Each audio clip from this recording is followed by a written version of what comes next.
new study shows we have 95% chance the world will face global warming.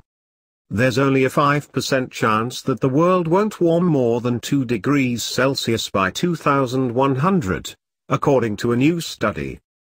2 degrees is what's usually considered the threshold at which warming becomes catastrophic. That gases we've already emitted guarantee close to 1.5 degrees of warming. By 2100, the world will be different. A newly published study estimates that there's a 95% chance global temperatures will rise more than 2 degrees Celsius above pre-industrial levels. That's the level that's frequently considered the tipping point beyond which the consequences of climate change become catastrophic.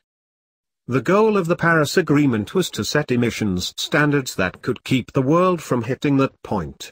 Ideally less than a 1.5 degree increase, though experts noted that global reductions would have to be even more aggressive to truly accomplish that aim. But according to the authors of the new study, it's extremely unlikely that we'll be able to stay below the 2-degree threshold. Even if we do take action on emissions, the authors suggest, we'll still probably see a median temperature rise of 3.2 degrees Celsius. That's based on their expectations for global population growth, rising GDP per capita, and the amount of carbon dioxide that can be expected to be emitted based on those GDP levels. That's significantly higher than the temperature rise that many experts said would lead to drastic consequences. Huge swaths of the world will be living in places that by the end of the century will have heat waves so deep that people won't be able to deal with them. You have sea level rising dramatically, to the point that most of the world's cities are drowning, the ocean turning into a hot, sour, breathless soup as it acidifies and warms. Environmentalist and author Bill McKibben recently told Business Insider. McKibben's predictions for what that warm world would look like weren't pretty. If not hell, then a place with a similar temperature, he said. We have in the Earth's geological record some sense of what happens when you run carbon levels up to the levels we're running them now. It gets a lot hotter. The gases we've put into the atmosphere by burning fossil fuels so far already guarantee that the world will continue to get warmer. Another paper published July 31 argued that it's fairly likely we've already committed to around 1 degree Celsius of warming, and that there's a 13% chance we've already guaranteed 1.5 degrees.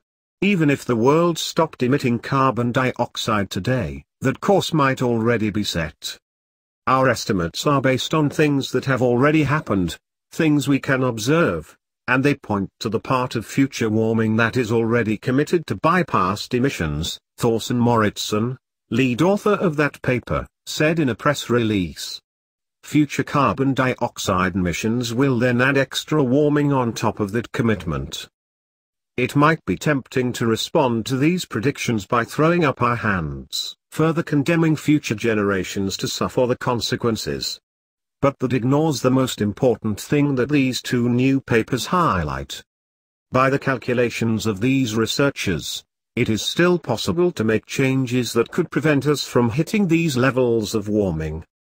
Despite decades of inaction on climate, there are movements now that offer some encouragement.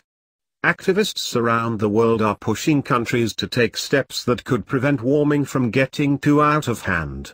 In the US, cities and states have vowed to try to meet the country's Paris Agreement goals despite the fact that President Donald Trump plans to pull the US out of that accord. There are also a growing number of lawsuits around the globe that argue governments are violating their citizens' constitutional rights by engaging in actions that contribute to climate change despite long-held knowledge of its dangerous consequences.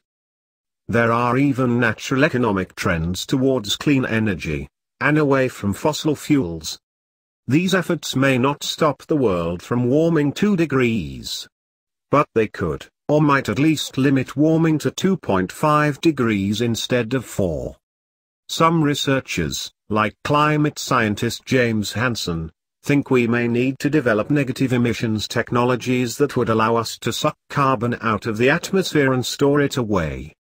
There are even last-ditch engineering schemes that might offer ways to buy more time to deal with the problem.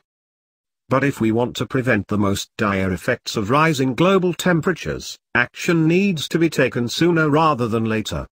These two new papers highlight just how urgent that threat is.